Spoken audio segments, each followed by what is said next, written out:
আসসালামু আলাইকুম সবাইকে। আশা করি আপনারা সবাই ভালো আছেন। আলহামদুলিল্লাহ আমরাও ভালো আছি। আজকে আপনাদের সাথে নতুন একটা ব্লগ নিয়ে আসছি। আমাদের সিলেটের পাতলা খিচুড়ি।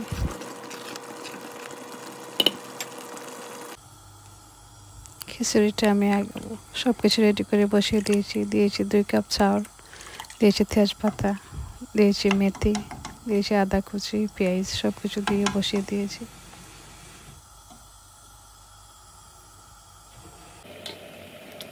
আমার খিচুড়িটা একটু নরম হয়ে আসছে, আমি একটু নাড়াচাড়া দিয়ে দিয়েছি।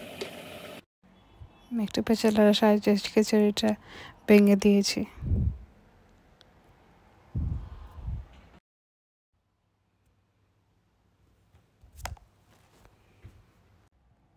আমার খিচুড়িটা একরকম হয়ে গেছে।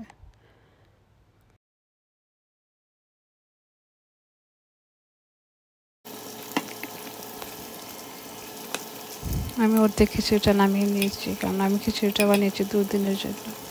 সবগুলো আমি বাগার দেবো না, তাই সব কিছুটা আমি সরিয়ে নিয়েছি।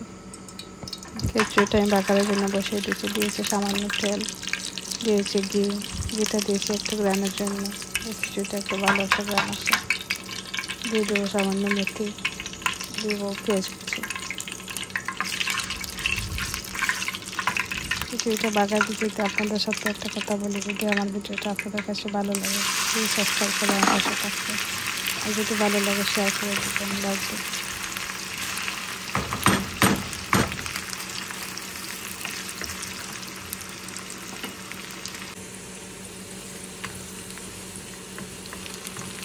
পেস্টটা আমার ব্রাউন হয়ে গেছে, এখন আমি দিয়ে দেবো খিচুড়ির মধ্যে।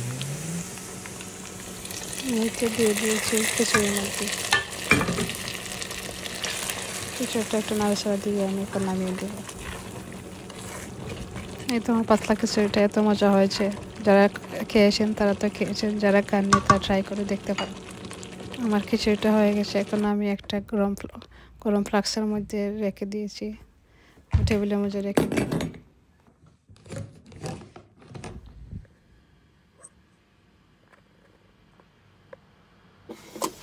এখন বানাবো পাস্তাটা আমি দিয়েছি 3 কাপের মতন হবে, বয়েল করে নিয়েছি।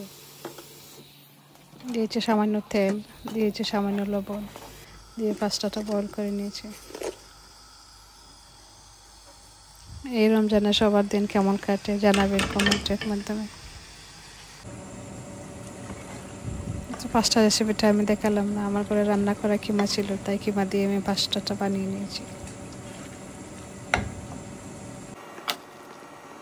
এখন আমি পাস্তাটা দিয়ে চিজ দিয়ে বেক করে নিব পাস্তা বেক বাচ্চারা খুবই ভালো পায়।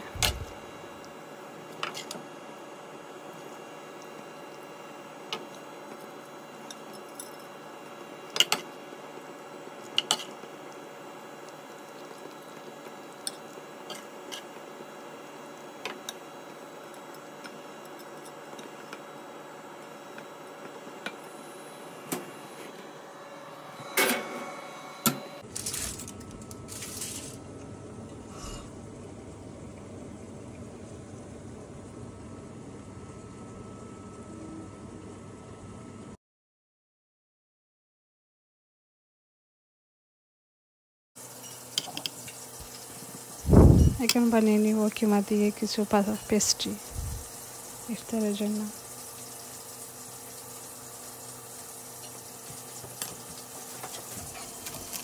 পাস্তাটা আমার মোটামুটি বলা হয়ে গেছে, এখন আমি ওভেনে ঢুকিয়ে দেব।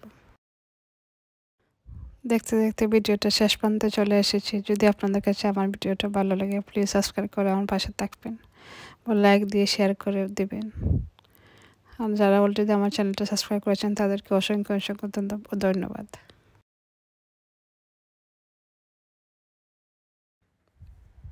দেখা হবে আর কোনো নতুন ভিডিও নিয়ে, শেষ পর্যন্ত ভালো থাকেন, আমাদের জন্য দোয়া করবেন সব। যারা আমার ভিডিওটা দেখতে দেখতে এই পর্যন্ত এসেছেন তাদেরকে অসংখ্য ধন্যবাদ। আজকের জন্য এখানে বিদায়, আল্লাহ হাফিজ, আসসালামু আলাইকুম।